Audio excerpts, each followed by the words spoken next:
এই যে অর্ডার আসছে ডমিনোজ পিৎজা থেকে। আর এটা হচ্ছে মোরব্বা লুলুর ভিতরে। আমাদের জন্য এটি খুবই বিরক্তিকর, তার কারণ হচ্ছে অনেক সময় পার্কিং পাওয়া যায় না, অথবা রেস্টুরেন্ট খুঁজে পাইতে অনেক সময় লাগে, যা ফুড ডেলিভারি রাইডারদের জন্য অনেক বিরক্তিকর। এটা হচ্ছে মোরব্বা লুলু, দুই পাশে সব রেস্টুরেন্ট। এটা হচ্ছে দ্বিতীয় তলা। তো আমার অর্ডার আসছে এই যে ডমিনোজ পিৎজা থেকে। এখন আমি এটার কাছে যাব, যে অর্ডারটা রিসিভ করবো। দ্বিতীয় তলাতে এই পাশটাতে সব হচ্ছে রেস্টুরেন্ট, আপনারা দেখতেছেন।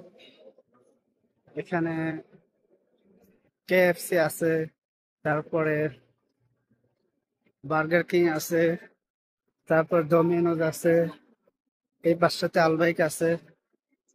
এখানে পুরা সবগুলো রেস্টুরেন্ট। কাস্টমারদেরকে বসে খাওয়ার জন্য যে এটা স্পেস করা হয়েছে, সব কাস্টমাররা বসে খাওয়া দাওয়া করতেছে, দেখতেছেন। আমার অর্ডার আসছে এই ডমিনোস থেকে। এ হচ্ছে ডমিনোস, ঠিক আছে।